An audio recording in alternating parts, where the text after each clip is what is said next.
పని చూసుకొని చూసారుగా ఇంకా టిఫిన్ కూడా తెలియదండి. ముందు మమ్మీ వాళ్ళు వస్తూ ఉన్నారు ఈరోజు. ఇవాళ కోసం వంట ప్రిపేర్ చేసేసిన తర్వాత కొంచెం అవి పొయ్యి మీద పెట్టామనుకోండి, తర్వాత కొంచెం తీరిక కూర్చొని ఇంకా టిఫిన్ తిని కప్పుడు టీ తాగామనుకోండి, అప్పుడు వెంటనే ఎలాగో లేగలేమని చెప్పి ఇలా కూర్చున్నాను. అవునంటే నేను ముందుగా ఇప్పుడు మీకు మాట చెప్తామని చెప్పి చేస్తానండి. ఈలోపు మీకు మాట చెప్పి నా చిక్కుడుకాయలు కూడా పని అయిపోతుంది కదండి. అందుకోసం పిల్లలండి ఈ మధ్య ఎలా తయారయ్యారంటే ఈ యూట్యూబ్ ఛానల్స్ ఎక్కువగా చూడడం వల్ల వాళ్ళకి మంచి చెడు ఏంటో చెప్పడం తెలియట్లేదండి. వాళ్ళకి ఎలా చెప్పాలి ఏంటి అంటే ఒక పేరెంట్ ఇదివరకు ఏమయ్యారంటే మాట్లాడుకునేవాళ్ళం. టీవీస్ ఇట్లా సెల్లులు ఉండేవి కాదు కాబట్టి అమ్మ నాన్న మాట్లాడుకున్నా, మన ఇంట్లో పెద్దవాళ్ళు ఎవరైనా కూర్చొని మాట్లాడుకుంటున్నా అవి వాళ్ళకి తెలియపోయినా వినేవాళ్ళు. వినడం వల్ల ఏంటంటే ఓకే ఇది మంచిగా, ఓకే మన పక్కింటి వాళ్ళ గురించి మాట్లాడుకున్నా అంతెందుకండి, మనం ఉన్న చిన్నప్పుడు మనకి మంచి చెడు ఎలా తెలిసినాయి? మన అమ్మ పక్కింటి వాళ్ళ గురించి మాట్లాడుకోవడము, మన అమ్మమ్మ వేరే వాళ్ళ గురించి చెప్పడము, ఇలా చేస్తేనే కదండి తెలిసేది. అలా తెలుస్తున్నప్పుడు అవునా అని మనం ఆటోమేటిక్గా తెలుసుకున్నాం. మనకి సెల్ ప్రపంచం మనకి లేదండి బాబోయ్. ఇది వచ్చాక ఎంత దరిద్రం అయిందంటే ఒకలా అని చెప్పే పనే లేదండి బాబు పిల్లల్ని.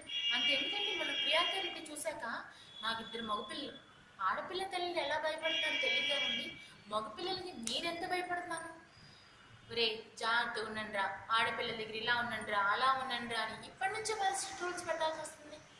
మా పెద్దవాడు చూస్తే 4th క్లాస్, చిన్నోడు చూస్తే యూకేజీ. కానీ వాళ్ళకి ఇప్పటి నుంచే ఆడపిల్లలు లేదు కదా ఇంట్లో. అందుకనే నేనే ఆడపిల్ల మా ఇంట్లో మొత్తం మీద నిన్నే రాళ్ళలా చూసుకుంటారు కాబట్టి నేనే వాళ్ళకి మంచిగా చెప్పుకోవాలి. ఎందుకంటే మగపిల్లలు ఇప్పుడు ఉన్నారండి, మన నిందితులు నలుగురిని ఎవరినింట్లో ప్రశ్నించినా నలుగురిని చంపేయమని అంటారు. అంటే అక్కడ అర్థమవుతుంది వాళ్ళ పిల్లలు వాళ్ళు ఎంతవరకు పట్టించుకోకపోతే వాళ్ళు అంత ఇదిగా చెప్పగలుగుతారని.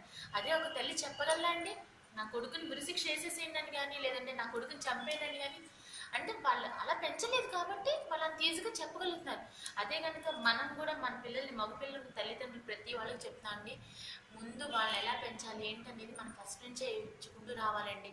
ఎందుకంటే వాళ్ళకి మంచి చెడు, ఎందుకంటే ఇంట్లో ఆడపిల్లల్ని చూసుంటే అక్క చెల్లి ఉన్న వాళ్ళ దారి వేరుగా ఉంటుందండి.